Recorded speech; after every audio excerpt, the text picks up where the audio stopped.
Ah oui, ça fonctionne. Je suis content parce que je ne vous ai pas vu passer, je ne sais pas par où vous êtes passé pour entrer dans cette salle, je m'attendais à voir 4 personnes. Merci d'être là, ça nous fait vachement plaisir. Parce que c'est un peu un coup de cœur le film que vous allez voir là. Voilà.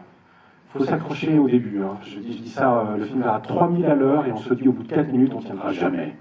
C'est tellement rapide, tellement dense, tellement... Il y a un truc de duel avec le spectateur un peu. Voilà, et le film est vraiment réjouissant, donc on est très content d'accueillir Mona Choukri. Voilà, dont on discute déjà depuis plusieurs mois avec Philippe Lux de Backfilm. Voilà, et ça tombe bien parce que c'est une semaine un peu spéciale parce qu'on a un autre rendez-vous sur un film aussi étrange d'un très vieux monsieur pour le coup, qui est Paul Vecchiali, grand cinéaste, qui a décidé de venir fêter son anniversaire chez nous jeudi. Je ne sais pas s'il aime quand on donne son âge, tout ça, il y a un petit coquetterie peut-être. Et donc il a 92 ans cette semaine. Et ça se fête, quoi. Voilà. Il y a un acteur montreuillois dans le film, Jérôme Soubéran, il y a Hugo Brossard, l'acteur principal sera là aussi. Donc ça va être une espèce de petite fête, parce qu'on se dit qu'il faut célébrer les grands cinéastes, le maximum. Voilà. Donc c'est l'occasion ou jamais. Voilà. Mona est en train de présenter le film au Saint-André-des-Arts et elle arrive pendant la projection, et on se retrouvera avec elle juste à la fin. Bonne projection et à tout à l'heure. Merci.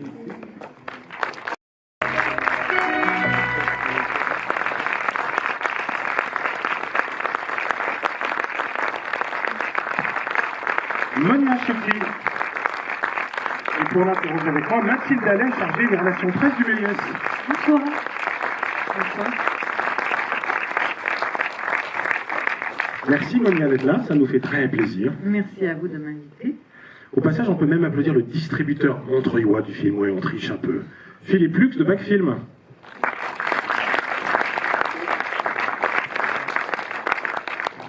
Bon, je pose la première parce que c'est la plus banale, donc je la garde, mais... Non, donc à l'origine de ce film, il y a une pièce de théâtre, c'est pas si commun, il n'y a pas dans l'année 150 pièces qui sont adaptées au cinéma, de Catherine Léger qui co-adapte, je crois, avec toi. Non, quand même, je voudrais lui donner le mérite, elle a vraiment fait le scénario et après j'ai un peu joué dedans, on va dire. D'accord. Voilà. Est-ce que tu peux nous expliquer la rencontre avec cette pièce-là et qu'est-ce qui, toi, te motivait dans le fait de l'adapter pour le cinéma? Alors, ça faisait 3 producteurs qui ne se connaissaient pas, mais qui avaient travaillé et avec moi et avec Catherine dans des projets différents, qui nous ont dit vous devriez travailler ensemble, en fait, vous devriez vous rencontrer. Et puis Catherine, elle cherchait un binôme, elle travaillait déjà avec d'autres metteurs en scène, parce elle est scénariste aussi, donc elle a déjà fait des projets de cinéma et de télé. Et elle cherchait quelqu'un de son âge, et les gens nous disaient, vous avez un peu un humour commun, machin, là. Et du coup, on décide de se donner rendez-vous. Et la semaine d'avant, je vois sa pièce de théâtre, Webster, qui jouait déjà, qui tournait pas mal déjà au Québec. Et en fait, je suis tombée amoureuse de cette pièce, parce que d'abord, j'ai trouvé ça très drôle. Et je trouvais, et donc on est en 2018, Catherine, elle l'écrit en 2015, je crois, ou 2016, et elle parle de quelque chose qui va arriver en 2017. Donc c'est un peu la force des grands auteurs d'être un peu en avance sur leur temps dans des questions épineuses. Et puis je trouvais qu'elle racontait donc cette histoire, tous les problèmes la problématique de la domination, des rapports de domination, évidemment du déséquilibre, des rapports hommes-femmes, de tout ça, enfin de tout ce que vous avez dans le film. Je trouvais qu'elle le faisait avec intelligence et humour. Donc quand je l'ai rencontrée, je lui ai tout de suite dit j'aimerais beaucoup qu'on adapte cette pièce.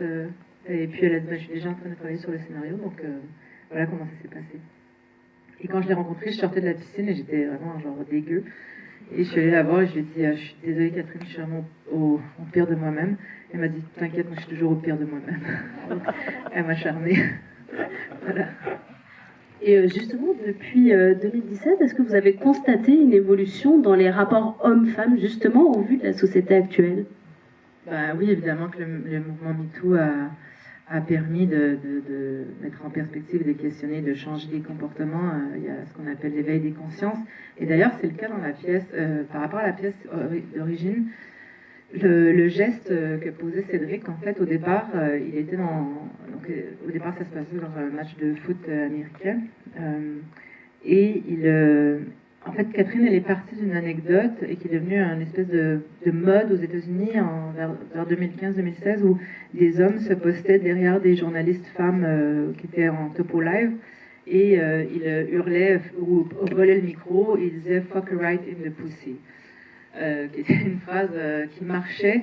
Donc quand j'ai vu la pièce en 2017, étonnamment, 2010, mais étonnamment, ça nous choquait pas et on suivait le parcours du personnage principal. Mais quand est arrivée l'idée de faire le film, j'ai dit à Catherine, c'est trop violent en fait comme geste. C'est pour ça que je parle d'éveil de conscience, c'est que le geste qu'il pose aujourd'hui aurait été peut-être trop anodin à l'époque. Et je l'aime ce geste parce qu'il est ambigu en fait, parce que en fait il lui dit je t'aime, donc c'est quelque chose de plutôt gentil, mais voilà qui questionne aujourd'hui. Donc voilà. Donc c'est intéressant de voir qu'effectivement ça évolue, puis probablement que notre lecture sera différente dans 5, 10, 15, 20 ans, mais comme ce l'est pour tous les objets d'art qui questionnent notre époque. Et puis il dit je t'aime, mais il l'embrasse quand même, de force. Oui, bien sûr.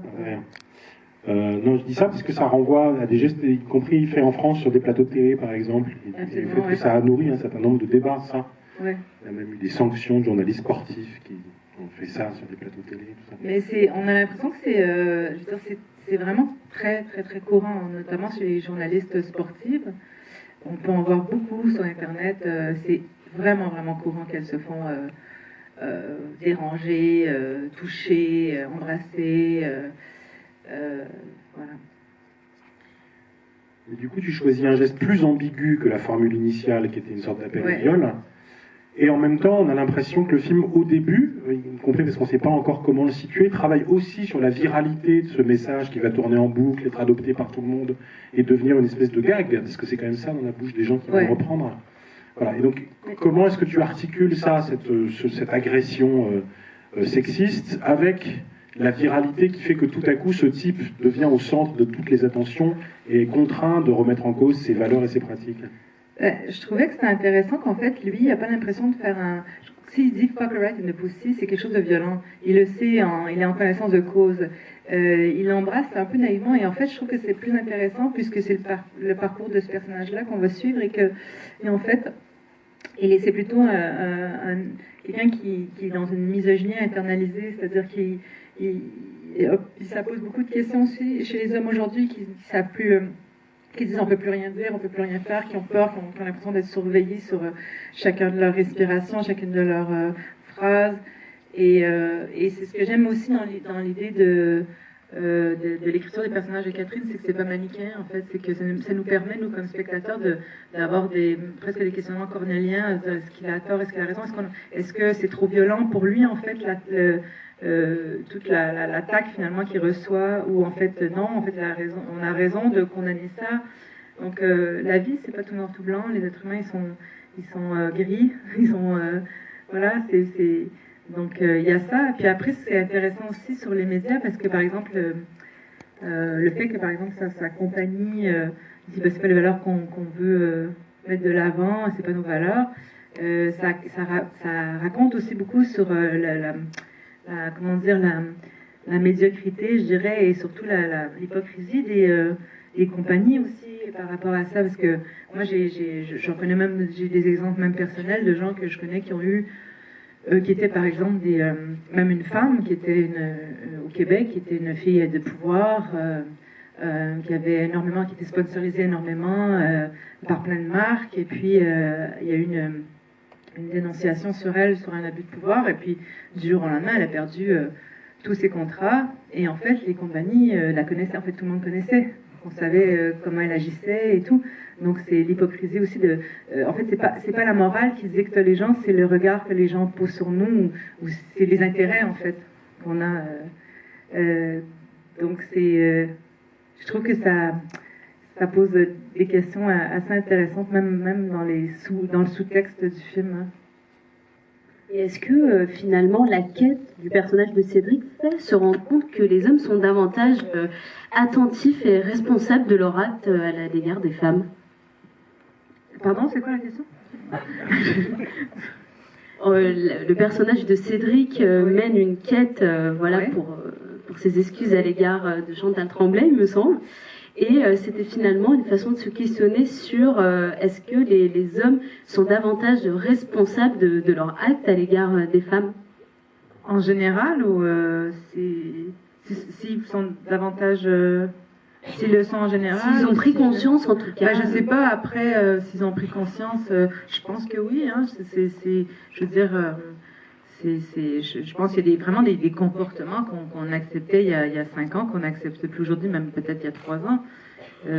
Donc oui, je pense que c'est un vrai travail de réflexion aussi, mais après, c'est une question d'éducation aussi. C'est comment aussi... je pense que on éduque aussi les hommes à être dans la conquête, à pas se faire dire non, à insister. Et les femmes, on les éduque à la frustration, à se restreindre. Donc c'est sûr que ça fait des déséquilibres de rapport. Mais au-delà de ça, pour moi, tout ce qui se passe en ce moment et tout le questionnement, et c'est pour ça que pour moi, c'est pas un film sur MeToo. MeToo est un prétexte, enfin, ce premier geste au départ, c'est un prétexte pour vraiment explorer ce qu'est nos rapports de domination et dire comment on structure la domination et comment on structure le pouvoir et comment ça se fait qu'on accepte cette manière de concevoir nos rapports. Pourquoi on ne se dit pas, il y a peut-être d'autres manières de concevoir le pouvoir. Et c'est ça qui est intéressant dans le personnage de Amy d'ailleurs, parce que pour moi, c'est elle qui détient le réel pouvoir dans cette histoire. Et en fait, elle arrive avec douceur et bienveillance, et elle a un pouvoir qui permet aux autres de s'épanouir. Et s'il y a un message dans le film qui, en tous les cas, moi, m'intéresse, c'est de dire, peut-être qu'on pourrait concevoir le pouvoir de manière différente. Peut-être que si le pouvoir, on le concevait comme, on le donnait dans les mains de gens responsables et qui étaient là justement en bienveillance, et que la responsabilité de quelqu'un qui a le pouvoir, c'est de faire épanouir les autres et non pas de les écraser, de les bosser, peut-être qu'il y aurait moins de candidats au pouvoir déjà, et peut-être qu'on aurait des gens qui permettraient à la société d'être plus en douceur dans le dialogue, je sais pas. Oui, parce que le personnage d'Amy, il est très ambivalent. C'est d'abord un objet sexuel pour les deux frères, enfin, qui projettent... Pas pour Cédric, il la considère pas comme Non, mais son apparition dans le film l'apparente a priori à ce symbole-là, d'une espèce de poupée blonde. Et donc c'est plutôt pour l'autre frère qu'effectivement elle va être une surface de projection de son désir sexuel. Et en fait, le personnage va complètement se retourner, y compris en faisant une sorte d'alliance fondée sur la sororité avec le personnage de l'épouse. Et donc ce personnage-là, qui pourrait être caricatural chez un autre cinéaste, tout à coup devient l'élément libérateur et celui qui permet à chacun d'assumer son désir, ses fantasmes, son imaginaire. Parce qu'elle est une porte d'entrée vers l'imaginaire aussi. C'est pour ça que je la trouve... c'est pour ça que c'est... Je dis toujours que c'est génial, mais c'est parce que c'est pas moi qui l'ai écrit, donc je me permets sur ce film-là de dire que c'est super intéressant. Mais c'est ça qui m'a happée, c'est que soudainement, comme j'en parlais un petit peu plus tôt, le personnage de Amy, il est assez rare au cinéma. Hein. Une jeune fille blonde, babysitter, qui a l'air légère comme ça, qui finalement est le personnage qui souvent c'est un personnage qui est au service du regard des autres, dans le désir, et là soudainement elle a un vrai pouvoir. Et là, je trouve que c'est un beau modèle, en fait. Et je trouve ça intéressant que... Et c'est aussi ça, en fait, la peur qu'on a du changement. Et c'est pour ça d'ailleurs, que j'utilise un peu les codes de l'horreur, qu'elle change la voix, en fait, on a peur d'elle, parce que c'est ces jeunes filles-là, en fait, et ces jeunes garçons aussi qui les accompagnent, mais ces jeunes filles qui arrivent dans le monde aujourd'hui, qui disent nous, en fait, ça ne nous intéresse plus, votre manière de nous regarder, de nous positionner socialement, on n'en veut plus, on veut plus être ça pour vous, et on a un pouvoir, et en fait, en vrai, on a peur d'eux, en fait. Quand il y a des réactionnaires ou des gens qui ne veulent pas que les choses changent, ils ont une peur donc de perdre eux-mêmes leur pouvoir, et ils ont peur de qui? Les gens qui veulent que ça change, et puis ces gens-là, c'est les jeunes filles dans la rue. Donc finalement, les mecs un peu comme ça, machin, les machos, c'est des chickens, tu sais, ils ont peur de jeunes filles de blondes de 25 ans, tu sais, en short, qui font non, en fait, t'as plus le droit de me parler comme ça. Maintenant, je vais te dénoncer, tu sais. La parole aussi, le pouvoir de la parole. Et voilà. Je glisse une autre question, parce qu'il faut quand même dire un mot de l'actrice qui est derrière toi, y compris parce que la découverte, ou en partie, de cette actrice est due à un cinéaste qui est dans la salle, donc ça vaut peut-être le coup de le saluer. Bien sûr, c'est Dominique Moll. Et ouais, il est là, Dominique Moll. Et je te remercie parce que moi, la première fois que je l'ai vu au cinéma, j'attendais que ça sorte en fait, parce qu'elle n'avait pas fait. Je l'avais vue dans une publicité de Roger Vivier où elle jouait comme ça, mais et puis quand je l'ai vue, j'ai été interpellée par elle. Et 2 semaines plus tard, ton film sortait, donc j'attendais impatiemment. Je suis allée le premier jour voir Seul l'évêque, qui est un film fantastique, formidable.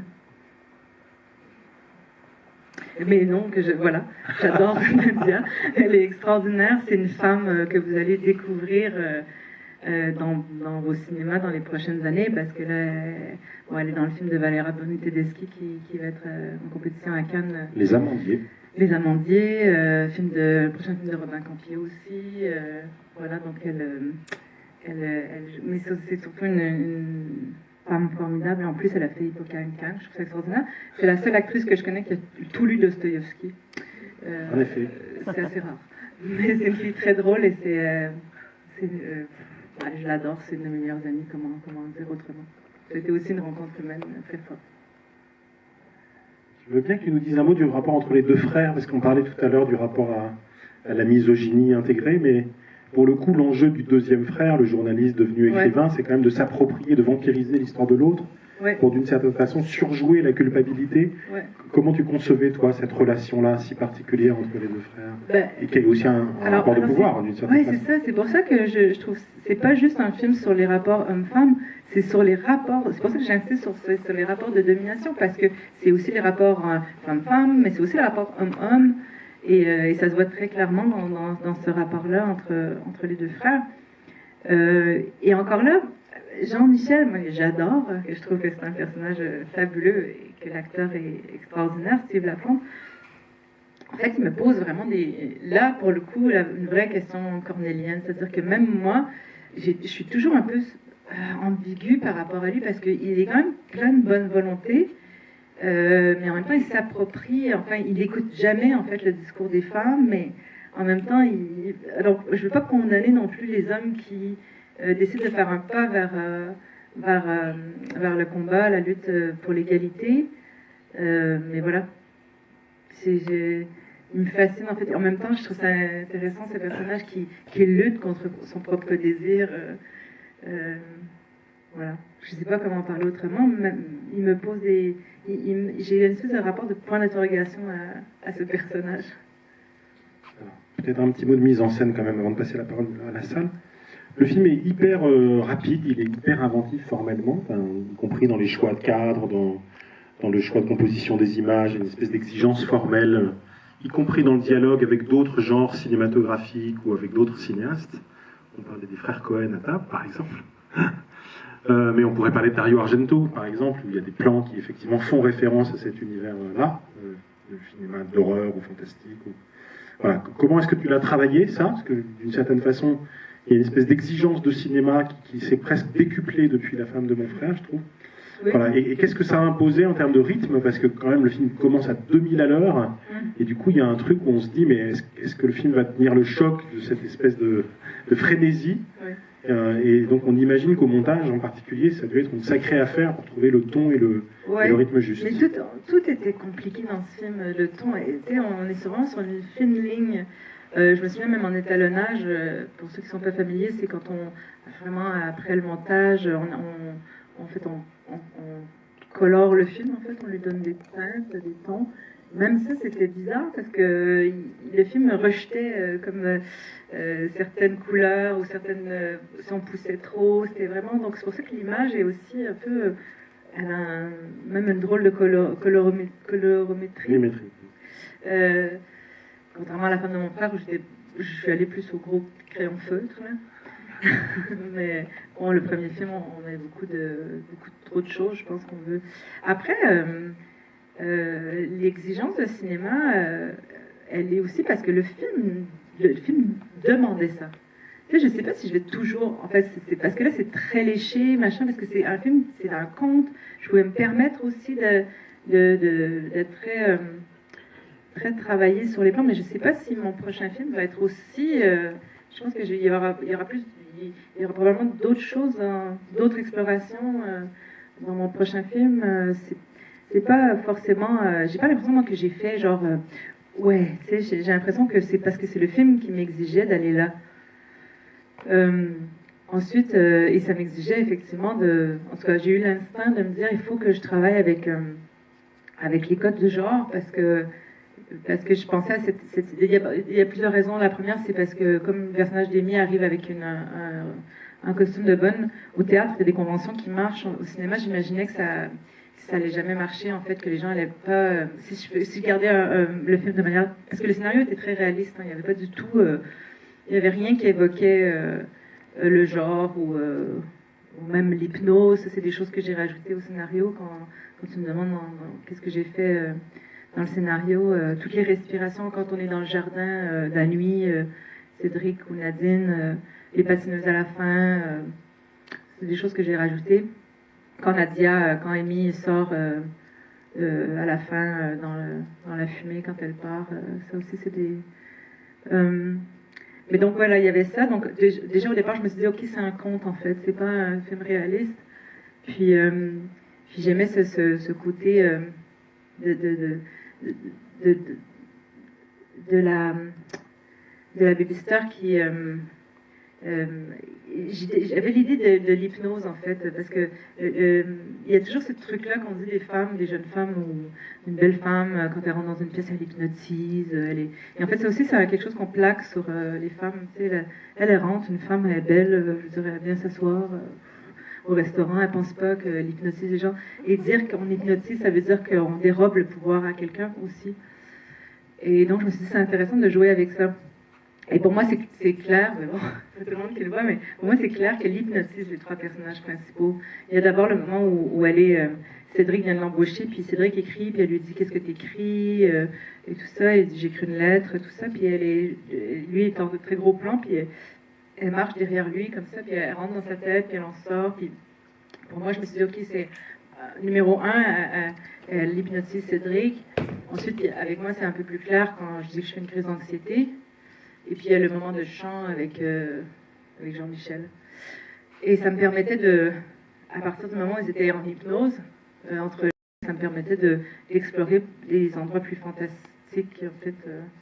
Et pour moi, c'est pas forcément un film, justement, de genre, plus que c'est un truc plus psychanalytique, en fait. Voilà. Qui veut poser la première question ? Vos réactions.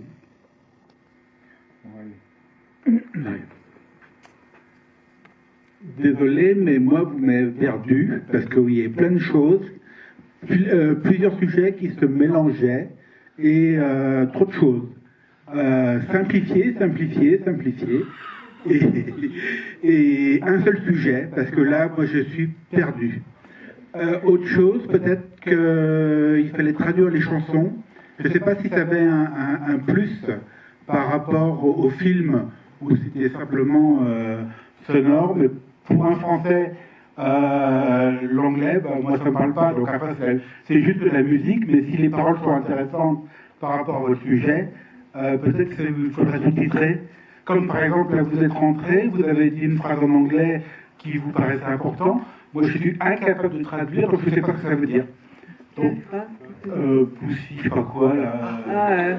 Ah oui, je suis désolé. Là, ça vaut le coup de traduire, vous avez par exemple, peut-être.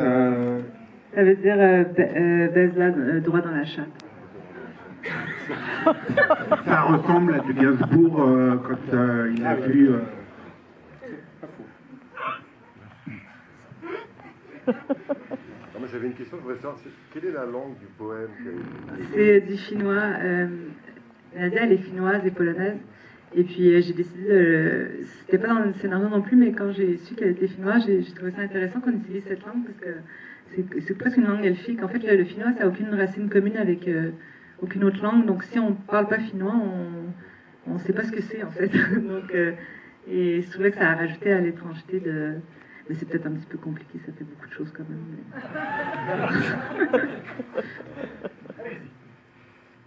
Merci pour le film. J'ai pas trouvé qu'il y avait trop de sujets pour le coup. Et je voulais vous demander, vous questionner par rapport à la collaboration avec la directrice de la photographie, José. Oui. Et parce que l'image, elle a vraiment une texture singulière. Et voilà, je voulais en savoir plus sur cette collaboration. José, je travaille. Donc José DL, elle a beaucoup travaillé avec Bertrand Bonello. Si vous êtes un peu familier avec le travail de Bertrand, elle a fait à peu près tous ses films, sauf les deux derniers. Saint-Laurent, La Polonie, tout ça, c'est elle.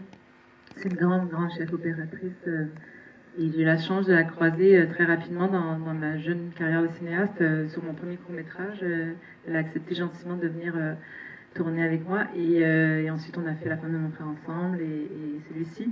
Et José DS, c'est une femme extraordinaire. C'est une poète, je trouve. C'est rare. C'est pas juste une technicienne, c'est quelqu'un qui réfléchit. Même elle a étudié les beaux-arts. C'est quelqu'un qui réfléchit la lumière et le cadre de manière assez exigeante. Et je pense qu'elle a fait de moi. Elle aussi elle m'élève aussi comme réalisatrice. Elle me pousse à réfléchir mes cadres. On travaille beaucoup ensemble, même sur le découpage. Je fais tout mon découpage en amont du tournage. Puis elle m'accompagne sur. J'en fais une partie peut-être seule, mais elle est vraiment très souvent présente. Donc c'est une collaboration qui m'est très chère. Voilà. Et le film est combien? 35 minutes? Oui, absolument. Pourquoi pas? Non, mais j'aime la pellicule. Je trouve qu'il y a des très beaux films en numérique, mais je trouve quand même que la pellicule reste. Je sais pas, je trouve qu'il y a de la profondeur dans l'image, il y a de la texture. J'ai de la chance d'avoir aussi des producteurs qui me suivent dans cette envie-là. C'est Nancy Grant, ma productrice, et Sylvain Corbeil, mais Nancy Grant elle travaille aussi avec Xavier Dolan. Et puis on est des fervents défendeurs de la pellicule. Bonsoir Monia, pardon, aussi quand je votre prénom. Merci beaucoup pour ce film, j'ai passé un très bon moment. Alors moi, c'est pas vraiment une question, c'est plus une réaction par rapport à ce que vous disiez des jeunes filles dans la rue, que c'était un peu ça, cette forme de pouvoir actuel que les jeunes filles pouvaient avoir et dire fuck, en fait, aujourd'hui. Moi, il y a juste une scène qui m'a mise très mal à l'aise, où j'ai trouvé le personnage de la babysitter très conciliante. Et c'est la scène où le personnage masculin vient s'asseoir à côté d'elle dans le jardin, où j'aurais adoré qu'elle lui dise casse-toi en fait. Je suis là, je suis tranquille, et toi tu viens me déranger là dans mon moment où je suis bien. Mais c'est très personnel, c'est une réaction, et je sais pas si ça a fait ça à d'autres femmes dans la salle. Elle se fout de lui. C'est que c'est lui qui, elle ne regarde jamais en fait. Je pense que si elle lui a dit casse-toi, ça aurait été trop frontal en fait. C'est que elle est assise là, puis elle dit ok, ouais, et lui en fait ne lit pas. Et c'est ça aussi que je pense que certains hommes, par l'éducation, doivent apprendre à ce que j'appelle know your audience. Je vais traduire, connais ton public. Donc ça veut dire qu'à un moment donné, il faut aussi que les hommes soient capables de lire le fait qu'une femme n'a pas envie que l'homme insiste pour la draguer, ou soit... je pense que c'est là aussi l'idée, en fait, que lui, en fait, s'imagine une relation qui est complètement inexistante, en fait. Mais du coup, quelle est sa possibilité à elle, si dans le langage corporel, lui, il ne comprend pas, et qu'il n'y a pas le verbal, quelle est la possibilité à elle? C'est en ça que moi, le rapport de pouvoir, là, il est pas clair. Et encore une fois, j'ai adoré le film. C'est vraiment pour aller dans la profondeur. Ouais, je sais pas. Moi, je pense que c'est aussi... En fait, dans le film, spécifiquement, c'est écrit comme ça. Donc moi, j'ai suivi un peu le schéma du scénario aussi. Mais pour moi, c'était vraiment ça, c'est de les mettre... D'abord, ils sont dans le plan ensemble en large, mais ils sont jamais ensemble dans le cadre. Je sais pas. Mais c'est ça. Pour moi, je pense de toute manière qu'elle se fout tellement de lui et que de toute façon, elle se rattrape aussi plus tard en lui faisant peur. Bonjour. Moi, en réaction à ça, à ce que vous étiez en train de dire. Ok, je suis pas très à l'aise avec les micros, je crois. Et ben, je trouve qu'elle représente vraiment la dernière étape de conscientisation du pouvoir qu'on peut avoir en tant que femme. Il y a l'évitement ou la fuite qui aurait pu être prise comme ça dans cette scène, où on aurait pu qu'elle l'ignore par peur d'eux. Je pense que c'est une des premières étapes quand on est une jeune fille, on fuit. Après, il y a la colère, on s'énerve, on va frontalement. Et elle a la synthèse de ça.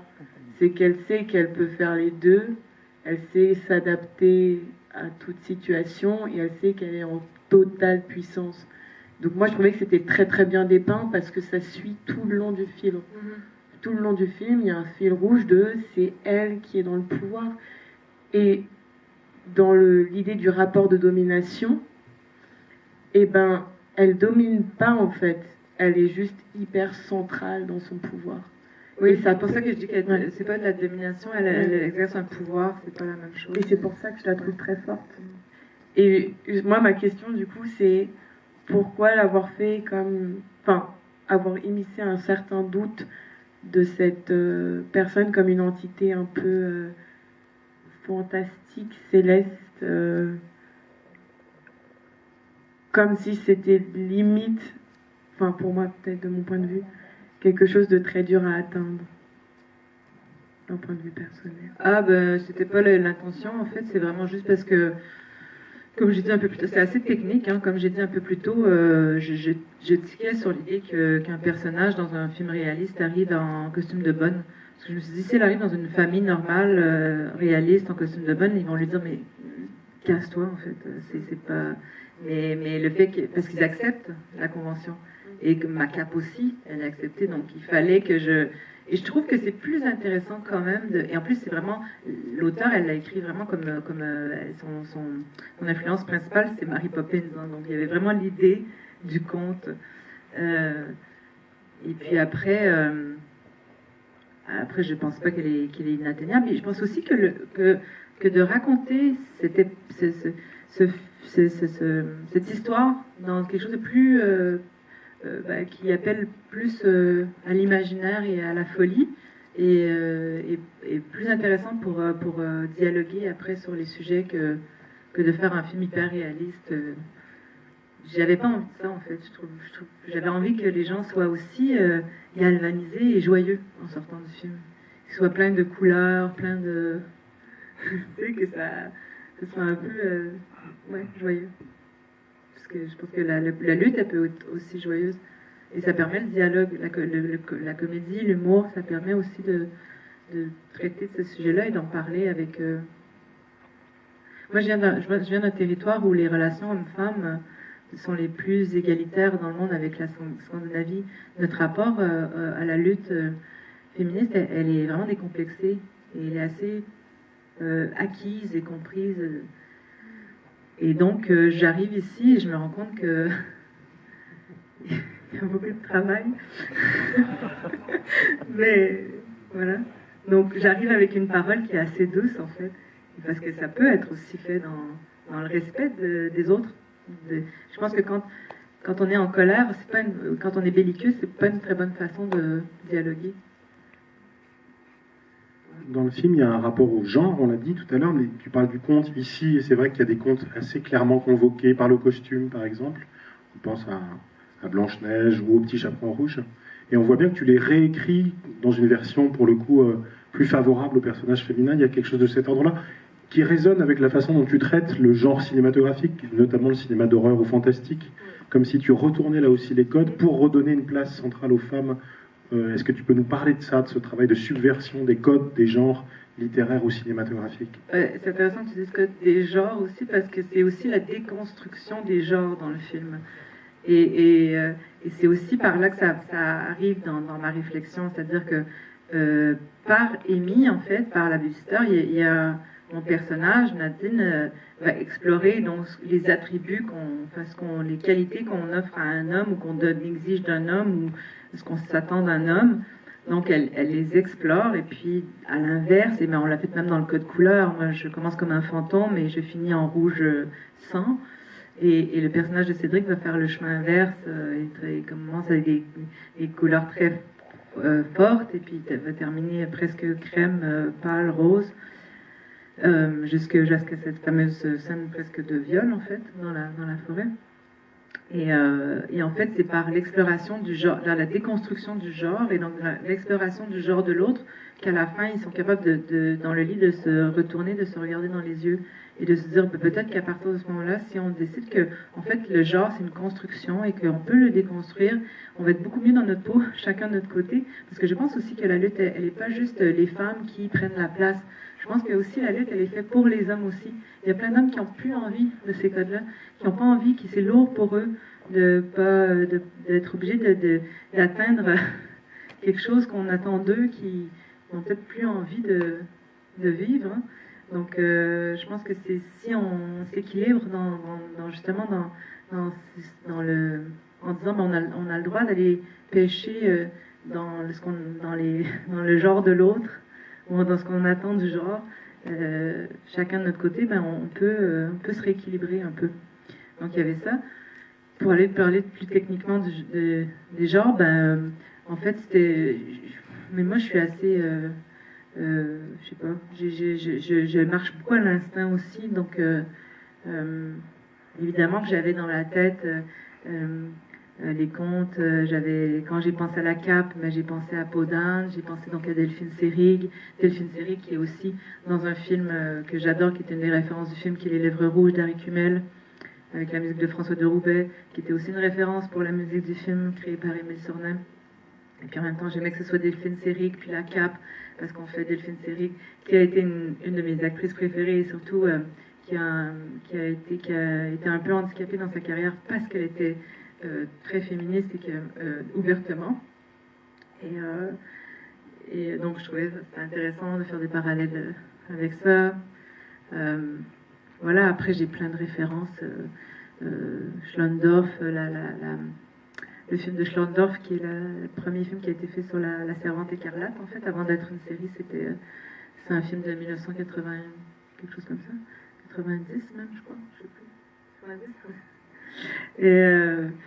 Et voilà, et puis un peu de giallo, et puis les imageries même de David Hamilton, voilà. Donc c'était de reprendre, en fait, effectivement, de regarder tous ces codes-là, et puis de dire, ben, on peut prendre ces images-là, mais maintenant on va mettre des personnages féminins forts à l'image.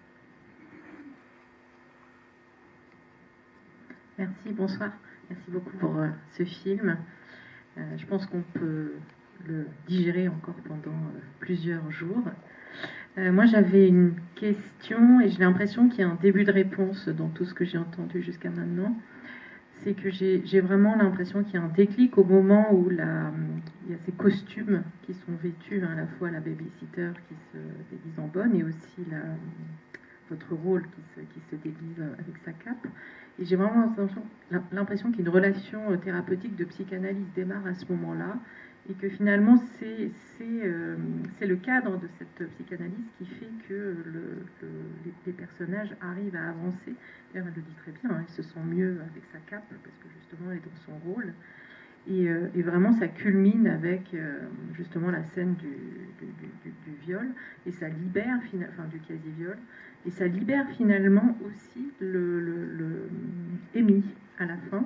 Et c'est vrai que c'est ce que j'ai trouvé le plus vraiment frappant dans comment on arrive, en endossant un rôle, à se libérer de ce rôle. Oui, mais c'est ce que je disais un peu tout à l'heure, c'est dans la... Justement, parce que elle dit d'ailleurs, Emile dit, j'ai pas toujours envie d'être moi-même, c'est lourd d'être moi-même, parce que moi-même, ça veut dire être ce qu'on attend de moi, de ce que je dois être dans la société, avec mes attributs. Donc, tu es une jeune femme blonde, tu as l'air un peu idiote, donc on va te considérer comme ça, et on va te parler comme ça. On le sait qu'on parle différemment à des blondes. On leur parle pas de la même manière qu'on parle à une brune. Pourquoi? C'est bizarre. Donc c'est parce qu'on attribue, et puis ça marche pour les hommes aussi, un homme plus costaud, un homme plus fragile, et puis en fait, il faut qu'on arrête avec ces rapports-là, parce que ça ça nous empêche. Et ça nous empêche d'aller vers l'autre et de... Ouais, c'est ça. Mais je pense vraiment que ça passe par la C'est pas anodin que les jeunes, les plus jeunes, les 20 ans, même au lycée, ils se disent non-binaires, ils se disent non-genrés, ils disent que ils sont bisexuels ou parce que en fait c'est vraiment politique. Hein. C'est vraiment parce qu'ils disent nous on n'adhère plus à ce système-là, on n'adhère plus au système de domination, c'est tout. Donc c'est pas juste par mode ou parce que c'est rigolo, c'est parce que non, je veux plus être ça dans les yeux des gens. Bonjour, merci beaucoup pour ce film. Je comprends ce que vous dites sur le fait qu'on parle moins bien à des blondes qu'à des brunes, mais je crois pas que ce soit le plus important. Du coup, je voulais soulever cette question de quelle est la place de l'intersectionnalité dans ce film et si c'était un choix de ne pas vraiment vouloir travailler dessus. Quand je dis intersectionnalité, je parle évidemment de rapport de domination entre classes, entre races, entre genres, mais pas seulement que celui du genre. D'abord parce que il faudrait demander à Catherine parce que c'est elle qui l'a écrit, mais je pense que ça n'exclut pas. C'est pas parce qu'on ne le voit pas que ça n'exclut pas la discussion en fait, parce que pour moi toutes ces luttes-là elles sont liées. Donc et puis d'abord moi je suis arabe, hein, donc si vous voulez un peu de rapport d'ethnie dans le film, il y en a. Je sais pas. Le sujet du film c'est les rapports de domination, c'est les rapports dans un couple. J'avais envie d'un couple aussi très hétéronormé, qui vit dans un espace qui est très clean, très américain, où rien ne bouge.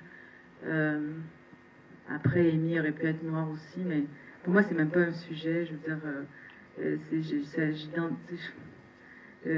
j'ai pris une actrice parce qu'elle représente quelque chose. Je sais pas comment répondre à la question, en fait, parce que ça devient comme une couche en plus. Là, peut-être que monsieur aurait trouvé vraiment que je me serais perdue sur le sujet. mais pour moi, il faut que ça se fasse aussi de manière très, très intégrée dans La femme de mon frère. C'est un film qui parle de l'identité, qui traite d'identité. Donc, et puis, je veux que ça soit intégré, je veux que ça soit naturel aussi quand on est des gens de toutes sortes d'ethnies ou de... Comme moi, même, mon papa est tunisien, ma maman est québécoise, écossaise. Je trouve c'est presque un truc pour moi de... Je ne veux même pas croire que c'est encore un problème, ça aussi. Mais même le problème d'égalité homme-femme.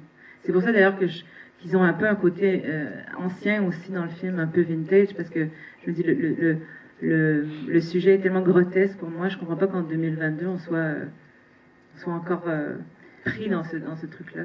Bah, justement, je pense qu'il y a ce truc que vous souleviez un peu plus tôt, que vous êtes au Québec et qu'il y a certaines luttes qui sont un peu plus acceptées. Mais ici en France, il y a encore beaucoup de choses à faire du niveau de l'intersectionnalité. Et je pense que là, c'est vraiment un superbe film pour parler de ça. Et que moi, je trouve ça juste dommage qu'il n'y ait pas plus justement de sujets.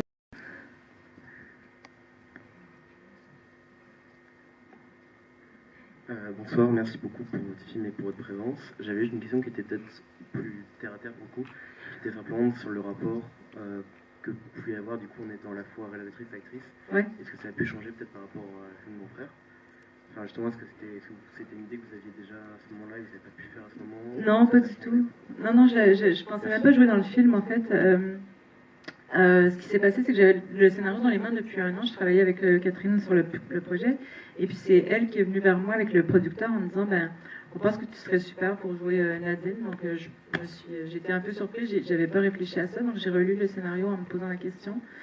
Et puis comme j'aime me mettre un peu dans la merde, je pense. Et que je voulais l'essayer. Je voulais savoir c'était quoi de jouer, de réaliser. Et je ne l'ai pas fait sur La femme de mon frère, mais sur mon court-métrage, parce que, en fait, ça ne m'intéresse pas tellement de me filmer moi-même. Peut-être même que je me trouve assez ennuyeuse, en fait. C'est dans les rushs, quand je me vois, c'est comme un... Même ma monteuse, je me souviens, elle regardait les rushs, puis elle me disait, tu fais ces 2 prises sur toi, puis t'en fais 15 sur les autres acteurs, peut-être que tu pourrais être un peu généreuse.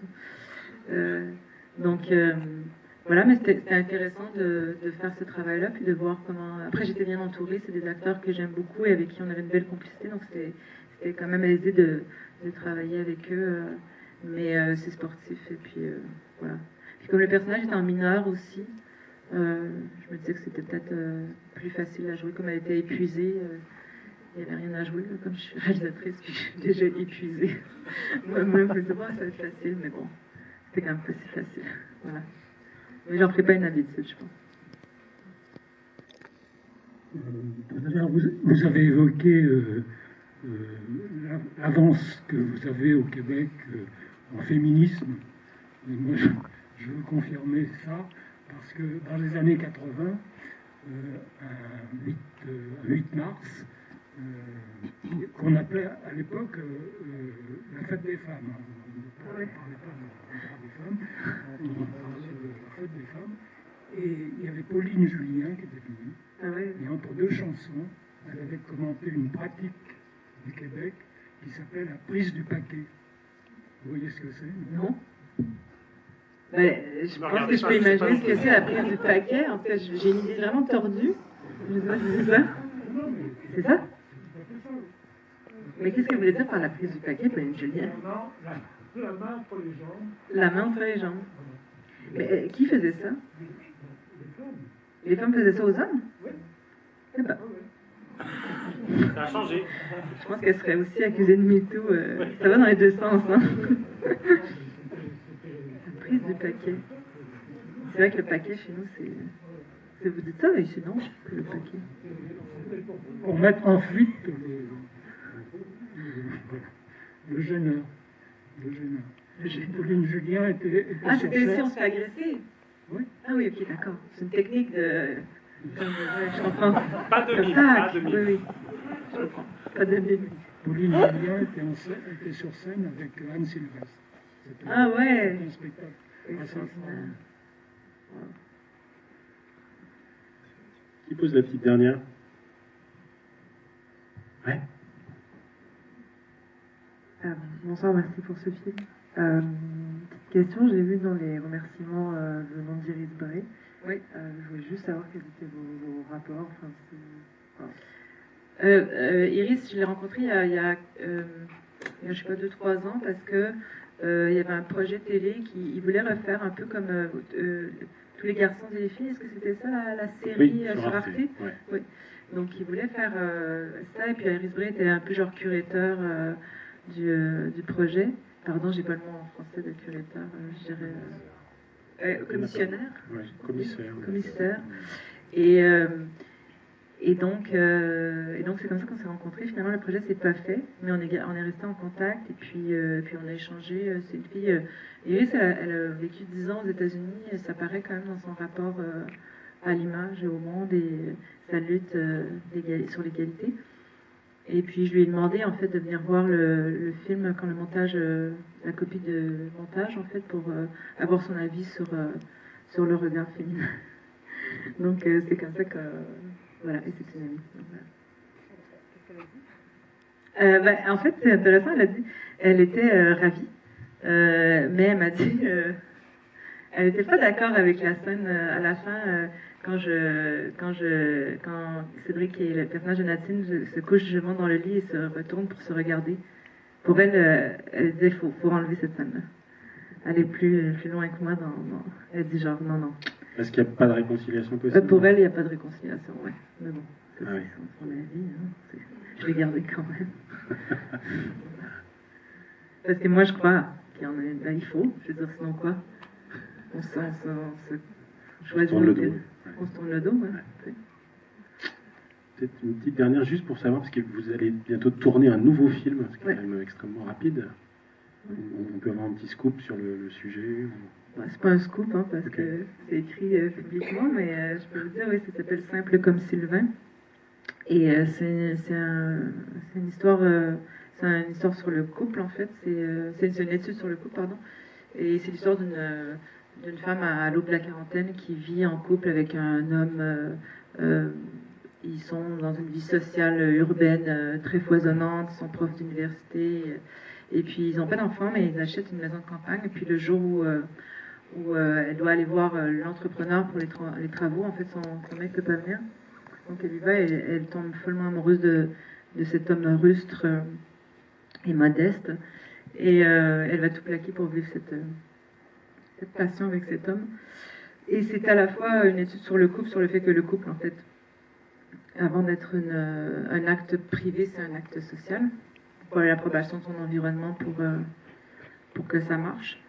Et puis c'est aussi une étude sur le questionnement entre les centres urbains et les régions ou la province. Je sais pas si je crois qu'on peut plus dire province maintenant, on dit région, je sais pas quoi, chez nous on dit région. Est-ce qu'on veut en même temps Et une campagne, et pourquoi on a un dialogue de sourds, pourquoi on vote pas de la même manière, pourquoi on ne consomme pas la culture de la même manière, pourquoi nos préoccupations ne sont pas les mêmes, alors qu'on vit sur le même territoire, dans une même nation, dans une même langue, dans une même culture.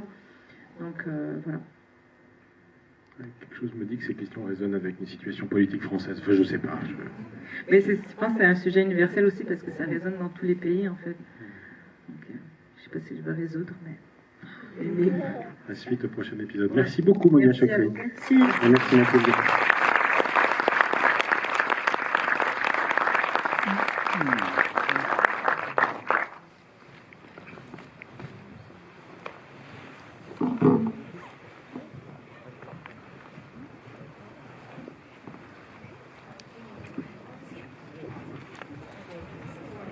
C'est